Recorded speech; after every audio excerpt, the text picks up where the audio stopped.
Get this and get it straight. Crime is a sucker's road, and those who travel it wind up in the gutter, the prison, or the grave.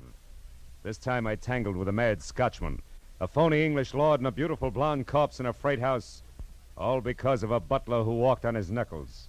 It happened like this. From the pen of Raymond Chandler, outstanding author of crime fiction, comes his most famous character in The Adventures of Philip Marlowe.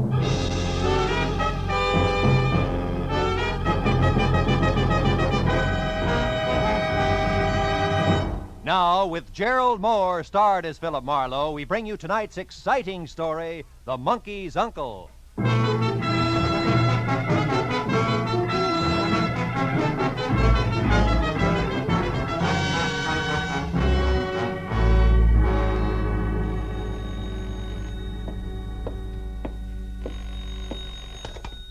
Hello. Mr. Philip Marlowe, please. It's very important. This is Marlowe. Oh, thank heavens you're still in your office at this late hour, Mr. Marlowe. I must have your help at once. What? Cornelius' life is in danger, man, and time means everything. Now, sir, Wait a minute. Who are you? Who's Cornelius? Where are you calling from and about what? Let's have it a slow step at a time, huh? Aye. My name's Wesley Macduff, Mr. Marlowe. All right, lead on, Macduff. I'm calling from a telephone booth opposite the Beekman Plaza Hotel on Hollywood Boulevard where... Ashley Duke. Ashley who? Going for the Beekman Plaza. Lord Ashley Duke himself, across the street. Now, wait a minute. I've got to get to him. Mr. Marlowe, hurry. Meet me in the hotel lobby. Yes, Be quick, but... man. We've got to stop them. They're going to kill Cornelius. My first reaction was to forget the whole thing. But curiosity is strong stuff with me. And any triumvirate labeled Wesley Macduff, Lord Ashley Duke, and Cornelius had to add up to screwball no matter where you started. But the word kill was still big in my vocabulary, so... I buttoned the office up quickly, got down in my car, and drove over to the Beekman Plaza Hotel, where a 10-minute stand in the lobby produced nothing closer to worried Scotchman than the plaid covering and a sagging Morris chair. And at the reception desk, there was no Wesley Macduff registered or ever heard of. I'm sorry, sir. So at that, I was ready to call it quits. I turned for the door, but before I got there, I was stopped. The uniform said bellhop, and the sprinkle of freckles plus blonde cowlick said all-American boy. But the shifty eyes and the narrow mouth that slid over to the side of his face when he talked said something else, like racetrack tout. Say, pardon me, sir, but I happened to overhear you ask after a Scotchman. Wesley Macduff, was it? Yeah, you know where he is? Well, yes, and, Yes, and how much? 10? 5. Okay, sport, 5. But let's get out of the traffic, huh? Over here on this map, like I was pointing out something to you. That's a fresh idea, yeah. Thanks. The Viva? Oh, here. Now, where's Macduff? On his way to Burbank, dead drunk. You're crazy. I talked to him less than half an hour ago. He was stone sober and a long way from the party mood. Could be. But 15 minutes ago, I helped Lord Ashley Duke pile him into a cab. Wait a minute. Ashley Duke, how does he fit? He found this Macduff in the alley outside. Oh. I was just coming back from dinner when I saw him pick the guy up. He couldn't say a word. Huh? But a Blue Shield medical card we found in his wallet read Wesley Macduff, 13 Vineland Avenue, Burbank. Boy, he was out colder than my old man. Yeah. Now listen, Junior, here's another 5. Fill me in fast. Who's Lord Ashley Duke? A nightclub character. Entertainer. Lives here with his wife, Lady Ashley Duke, when they're in L.A. Well, is he legitimate, this Lord business? Nah, but he plays it to the hilt. Why, after we piled that Macduff into the cab, he dusted his white gloves off genteel-like, slipped the monocle he wears into his eye, and grabbed another cab and shoved. He's a phony. His real name is Bert Dukes, and Milady is Gert. And on her, it shows. What do you mean, shows? That the second she gets behind her door, they got suite 312, she climbs out of her accent like it was a tight girdle. Especially when she and that niece of hers go at it. Yes, sir, the famous Merrimack Caverns are on Route 66 near St. Louis. Oh, good evening, Mr. Fisher. Good evening, Tompkins. Okay, where were we? The niece. Oh, yeah. Quite a doll. Her name's Merle Brimmer. Acts as a business manager, so she must also have brains. Now tell me, who's Cornelius? Cornelius? Yeah. What's breaking you up? Who is he? Nobody but the star of the act. The Lord and Lady do a farce thing, a takeoff on English drawing room stuff, and Cornelius plays the butler. Plays it in a derby and a boiled shirt, no less. Well, why the giggles? You've seen a derby and boil shirt before? Yeah, sure I have. But on Cornelius, it looks different. You see, mister, he's a chimpanzee. The affair Cornelius definitely added screwball. But I also knew that prospective client Macduff had been sapped and piled into a cab for good riddance, which could add to less than funny. So I decided I'd look around a little longer, especially in the vicinity of Milady's chamber, number 312. When I stepped out of the elevator on the 3rd floor, an owl-faced waiter was just piloting a dinner cart loaded down with dirty dishes out of the room. And when the cart joggled onto the corridor rug, it nearly upset a coffee pot, which left the waiter's mind on the juxtaposition of cart and pot and not the door. He'd left open inches. I waited till he passed me.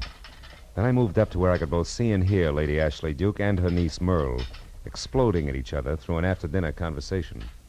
The former was built like an upended blimp with as much charm as a mooring mast. The latter was blonde and female, spy beautiful. And also she was nonchalantly slipping a shiny .32 automatic from desk drawer to purse. Oh, now, wait a minute, Gert. Before you snap a stay, you listen to me. Why? So you can explain once more how poor Uncle Bert's idiotic mistakes are just bad luck. $10,000 worth of bad luck. Nuts. Bert don't know anything about investments. He shouldn't be allowed to touch a red cent. And, my pretty, from here on out, that's exactly the way it's going to be. Believe me. Oh, cut it, Gert, and quit blaming Uncle Bert and me. Are you kidding? Why shouldn't I blame the two of you? He's a jerk, and you... I never wanted you with us in the first place. My niece. Ha! Oh, shut up. And remember, dear Aunt, your husband likes me around. I'm good for his morale, he says. He'll never let you fire me. So don't waste your breath. Auntie? Get out of here. Go on, get down to the freight house and keep your eyes open. We don't want to lose Cornelius. Don't worry, darling. Guard duty's an old specialty of mine. Yes, who is it? Name's Marlowe. I'd like to see Lord Ashley Duke. Oh, well, Oh, well. Yes. He's not in, but what did you want to see him about? Business. Can you help me? Perhaps. You see, I'm his business... She used to be his business manager. She was just leaving, weren't you, Merle, darling? Yes, Merle, darling, was. Mr. Marlowe, Lady Ashley Duke. Goodbye, Auntie. Unhappy, huh? Oh, rather. Now, sir, to save each of us time, let me be blunt. Lord Ashley Duke is no longer interested in making any investments whatsoever, nor will he be interested at a future date. Is that clear, sir? Yes, like well water, Lady Ashley Duke, and if I were looking for an investor, I'd keep it in mind. But you see, I'm a private detective working for Wesley McDuff. A paper? A lousy paper pushing his way in here. Why take are it you... easy, easy, Gertie. Let go. Get your filthy hands off me. Sure. Just as soon as you get back into neutral. I also want to save us time, and I want to save Cornelius, too. Now, do we talk or wrestle? Which? Oh, all right. 7 weeks ago, Lord Ashley Duke and I bought Cornelius from that crazy monkey raiser out in Burbank. We paid Macduff $30,000 for a run-down 17-year-old chimpanzee. Well, then why do you want to kill him? McDuff thinks you're going to. Yeah, Macduff's crazy. Just because we change our minds and instead of staying here in L.A., decide to go on the road. Macduff thinks Cornelius will catch cold and die. So he wants him back. Yeah, but you'll get your money back. Yeah, but what about the 7 weeks of work just to teach him to drop a glass? Not only that, he's a wonderful imitator. I can see your point. Besides, a deal's a deal. And we're taking the risk of Cornelius's death, not the loon who runs that Burbank animal farm. Why, that Scotchman thinks every animal in the joint's related to him. It's an old idea, honey. But look, Lady Ash... What? We've had our talk, Peeper. Now get out. Go on. Go on, get out before I forget I'm, a lady.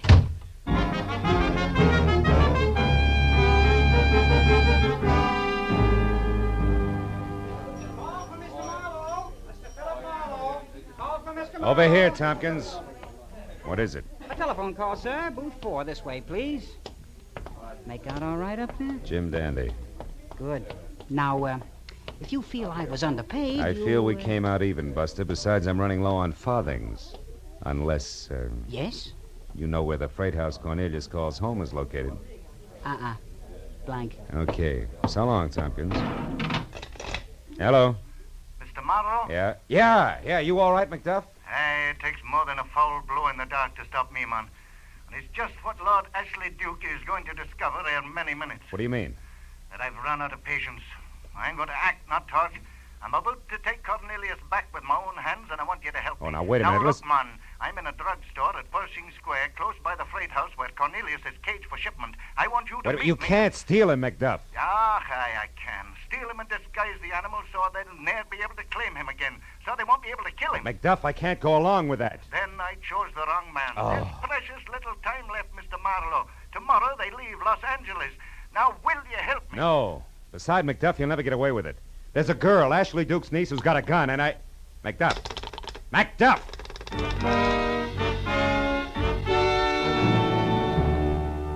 All the way from the phone booth through the lobby into my car outside, I kept telling myself 3 things.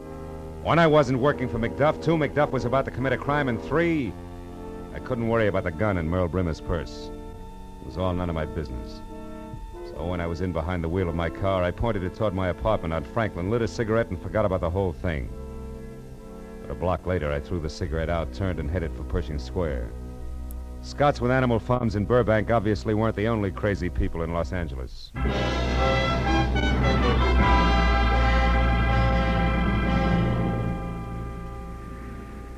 After arriving at Pershing Square, I was 30 minutes piling up wisecracks, frozen stares, and assorted giggles before I hit pay dirt. A bottle boy with a great memory. Yeah, sure, I know the place.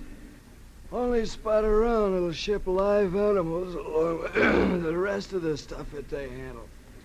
Anything from an eel to an elephant. How about pink ones? They got those, too. That's what I thought. Yeah, I worked there once during the Christmas rush. Made the price of a fifth in one day. Now, look, you'll do it again right now if you can tell me one thing. The address, what is it? It's, Yeah? 44... Come on. 42... Stick with it. Yeah? 4th Street. Attaboy. Here's 5. Crawl back in the bottle. I'll see you.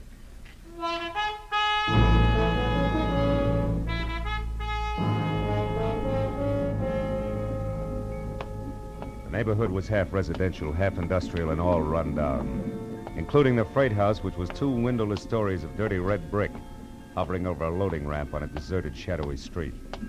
I started slowly toward it when suddenly a side door flew open and an excited old man with flashlight and giant key ring that spelled night watchman leaped out of the building, arms and legs going like twin beaters on a Mixmaster. Help me, I can't catch him myself. Hey, Help Pop! me. Hold it, is it the chimp? Yes, and he's raising the roof in there. Yeah? If I shoot him, I'll be fired. He's worth a fortune. Yeah, I know all about it. Come on, I'll give you a hand. Oh, okay, good. Now, let's go. Where is he? Upstairs, hanging in one window at the back. I just turned the lights on and there he was. Oh. When he seen me, he grabbed a stick from the floor and started beating things with Oh, it. fine. And then he broke the window and began to swing on the block and tackle that runs outside from the roof to the ground. Look, there he is. Yeah, still beating. Hey, stop, Pop. He's going to fling it. There he goes, down the rope. And away. Well, all right, Pop, we better call the Look. cops.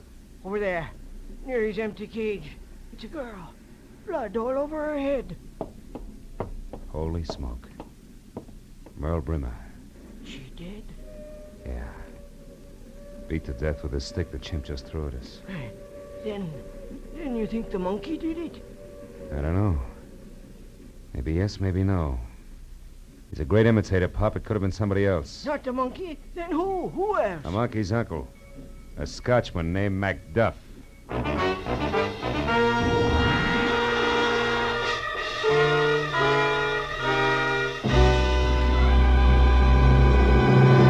In just a moment, the second act of Philip Marlowe. But first, Groucho Marx will make another of his famed personal appearances on most of the same CBS stations this Wednesday night.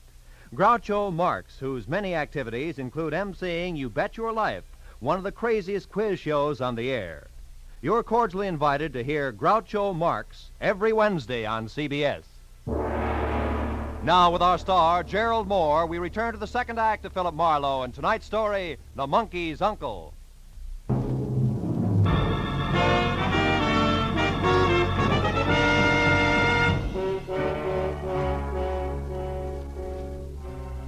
I walked around the body of the girl on the freight house floor.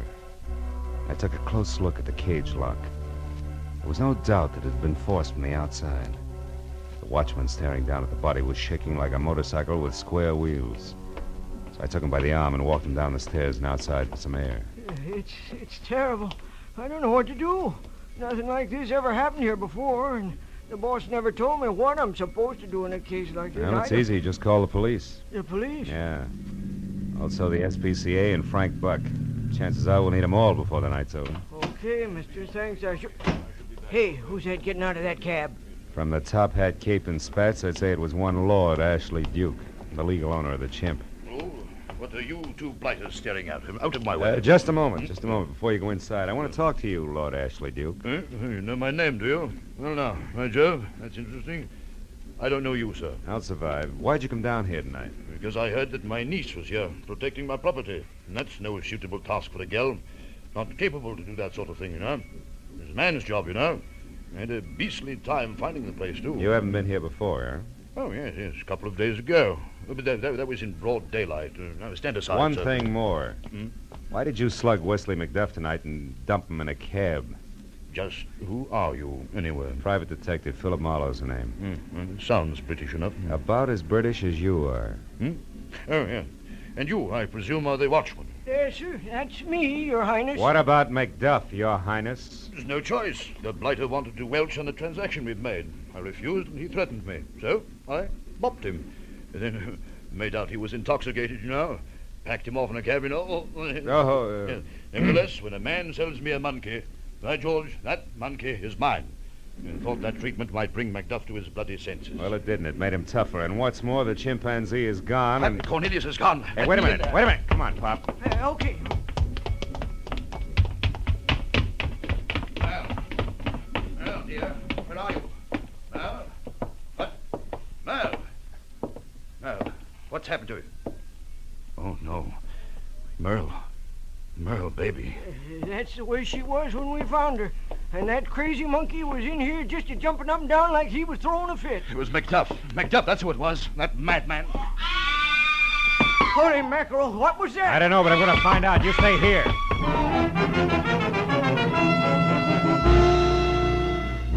The scream had come from the architectural blunder next door. It was one of those big gingerbread houses left over from the 1800s, and I got there just in time to meet the witch. The scaly front portal was jerked open in front of me, and there she stood. Like a pool cue in high panic, topped by a head of brittle orange hair, half done up tight in curlers, the other half streaming over her face. She clutched frantically at the stained kimono with one hand and me with the other one. Take it easy. Hold it, will you? What's going on? Oh, that face, that awful face. What face? The ugliest thing I ever seen. Oh, protect me. It's upstairs All right, take it easy. Will you calm down and tell me what happened? I was upstairs in my room taking my hair down, see, when I happened to look over at the window, and there was that face, shoved right up against the glass. Oh, I swear I never seen nothing like that since before I took the cure, mister. All right, now listen, It had hair all over it, and red eyes, and a big grinning mouth. What was like one of them giant gorillas they got in the movie. That's Cornelius, all right. Where's the room? Oh, up there at the head of them stairs. Hey, you ain't going up there and leave me all alone, are you? Well, then come along. Corny's a trained chimp. He won't hurt you. Oh, no, not me, brother. I'm getting... Where? Right there, he stuck out his tongue and made a face at me. Tell me, is that a passage out there between the houses? Oh, no, it's a kind of an air shaft, only it's closed up at the back. Oh, you mean he can't get through to the alley? Yeah, that's right. There's no way out of there except the street. All right, come on, let's get outside. We got him cornered. Oh, you got him cornered, baby, mister, not me. I don't want nothing more to do with that ugly puss. The air shaft was a scant 18 inches wide, and as dark and cluttered as the inside of a goat pen with odors to match. I worked my way back as far as the bashful light from the street reached. Oh, be careful in there, mister. Then I stopped and listened. But Cornelius was a genius. There wasn't a sound. And I couldn't see my hand in front of my face, to say nothing of a black-haired chimpanzee who was no doubt getting a big kick out of the entire procedure. I decided to try psychology on him. So I called in what I hoped was a firm but friendly voice, and it got me no place. I groped my way along the wall of the drain pipe and called again. This time shorter on the friendly and longer on the firm, which was a mistake. The drain pipe should have given me a hint, but it didn't. Oh! Oh!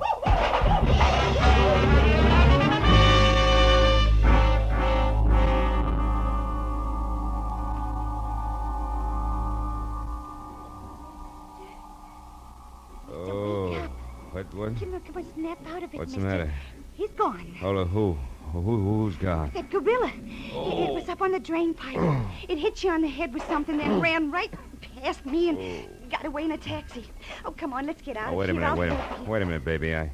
I could have sworn you said the monkey took a taxi. Yeah, you did. I watched the whole Oh, thing. my. As soon as it got out in the street, a man in a checkered tan with a crooked stick in his hand came out from between them buildings over there and called it. They ran up to a taxi. The driver jumped out and they drove away. I seen him. The driver jumped out and they drove away. Yeah. I don't think you took the cure soon enough. Well, I seen something else, too. Huh? A fat bird in a high hat and spats came charging out of the freight house Yeah. there, saw the cab leaving, got in a green coupe that was Green parked coupe? in front, and took off Holy after. smoke, that's my car. Oh, it's gone. How do you like that? Yeah. Now maybe you'll believe me, huh? Every screwy word, sweetheart. Now, look, you didn't happen to see... Well, look, that's the cab driver there. Did anybody see what happened? I gotta have a witness. My taxi was hijacked off of me by two crazy guys. One of them looked like an ape, exactly like an ape. Move over, bud. We're on the same raft. My car's gone, too. Tell me what happened, will you? Start at the top. Okay.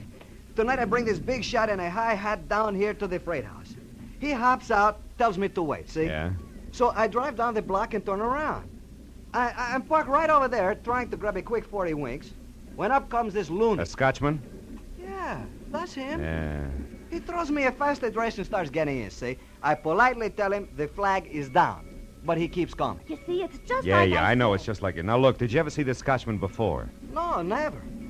I figure maybe he's got a snoot full of happy days, nothing more. Uh-huh. So I'm reaching over to block him when a pair of hands that feels like a doormat with muscles grabs me around the neck. I twist around and look, and what do I see? Cornelius. Him I don't know, but an ape man is crawling in my wing. So help me, I'm rubbing noses with a missing link. Yeah, I know. Then what happened? Mac, I jump out of the taxi, and before I know it, the old geezer gives me a clout with his stick, piles in. The next thing, my taxi's gone just like that. You gotta believe me, somebody's gotta back me up. If I try this on the cops, they'll have me in a padded cell in no time. Well, don't worry about it, fella. Just reach hard for that address the Scotchman gave you. Can you remember it? Oh, sure. Let me see, it was the Rushmore. Rushmore? Yeah. Yeah, that's a down at the Hills Motel out on Vernon. Yeah. Somewhere around Beverly Boulevard. Ed Nathan's... Oh, stepped on something here on this sidewalk. Oh, you sure did, cutie. Smashed it, too. It looks like somebody's watch crystal. Sure, ladies' watch crystal. Oh, a nice one. See, it had this hunk of black ribbon with it. Ladies' watch. Hey, wait a minute. Let me see that. Sure, here. It's velvet, see? Yeah, it sure is. It doesn't fit. Not here. No one's been here but the three of us and the chimp. So long, kids. Hey, wait, where are you I'm going? going to talk to a liar about a murder. I'll see you later at headquarters, I hope. But what about my taxi? Talk to the night watchman in the freight house. You'll be good for each other.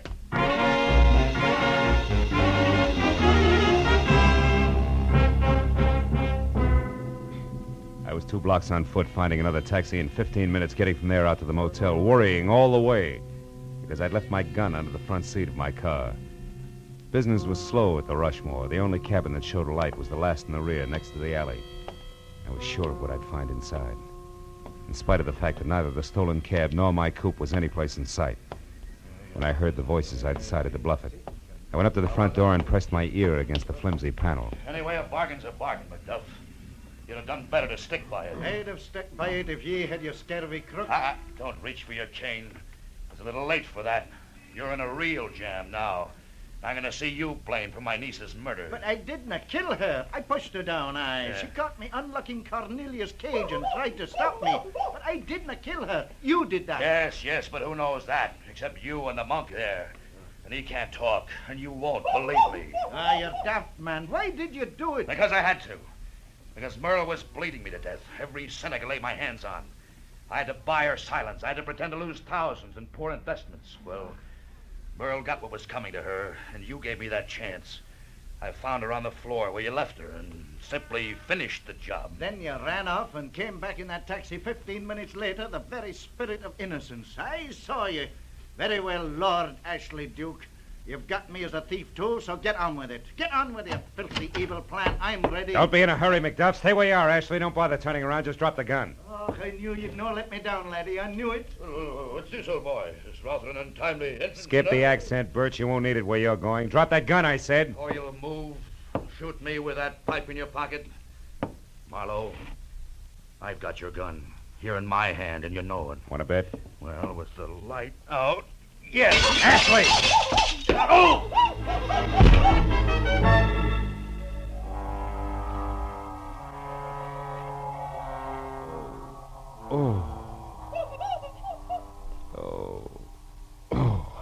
It's a very strange thing, lad. He hit you but once, Huh? but there are 2 lumps on your skull. Do you ken this condition? Never mind. Skip it. I don't want to talk about it. Oh. Where's Ashley? Trussed up there in the corner. He should be coming around soon. You see, Cornelius, as you've no doubt learned, is a great imitator. When he saw Ashley bat you on the head with a gun, Yeah. he grabbed McCain, leaped up on the dresser there, and batted Ashley on the head. Oh, no. Not with this headache. Hey. Don't tell me I'm indebted to that. Just when I was learning to hate him. Aye, we both are, for our lives. Yeah. But tell me, what does a black velvet ribbon and a watch crystal mean? He mumbled that over and over while you were out. Oh. Well, that's how I knew Ashley was a liar and a killer. See, the cab driver stepped on a round piece of glass that looked like a watch crystal with a ribbon attached. Uh-huh. Happened on the sidewalk in front of an air shaft. Actually, the glass was a monocle.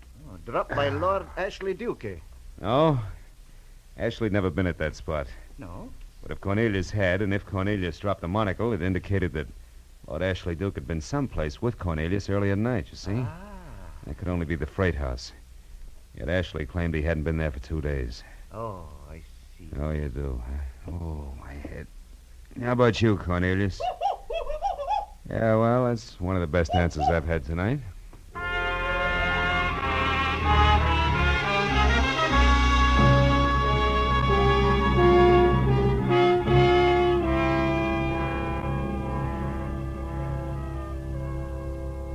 It didn't take long at police headquarters. Maybe an hour altogether. A killer was locked up for trial, and the key witness ate 3 erasers, spilled a quart of ink, and broke a window before the homicide boys finally gave up. I watched the phony Lord Ashley Duke walk down the corridor to his cell. Any connection he had with man was just the category. Then I watched Macduff and company leave, too. A couple of regular guys. The monkey, and the monkey's uncle. A genuine old Scot who loved life, and his shuffling friend whose only limitation was his inability to speak. But he communicated all right, in the only language that means anything. Love of one creature for another.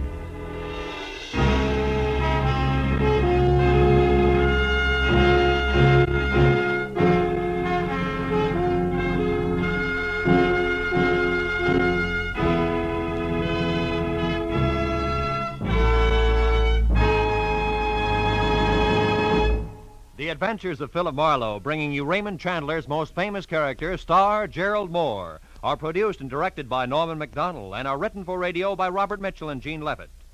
As a special note of interest, Philip Marlowe fans, you'll be glad to know that Radio and Television Life magazine has this week named Gerald Moore as the best male actor in radio. Featured in our cast were Mary Lansing, John Daner, Tudor Owen, Sam Edwards, Michael Ann Barrett, Harry Bartell, and Junius Matthews. The special music is composed and conducted by Richard Orant. Be sure and be with us again next week when Philip Marlowe says... This time a case-hardened car hop knocked me down a flight of stairs. An honest woman was strangled by a green silk sash, and a simpering dandy was shot to death. All because of a run-of-the-mill traffic accident 500 miles away.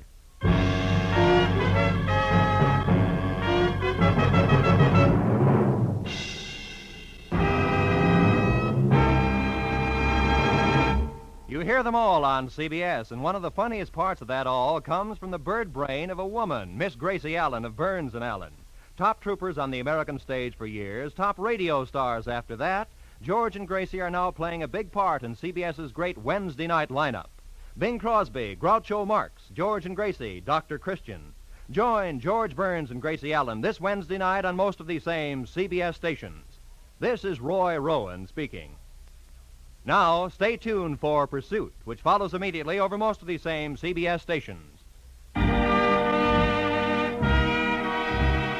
This is CBS, where Burns and Allen are heard every Wednesday night, the Columbia Broadcasting System.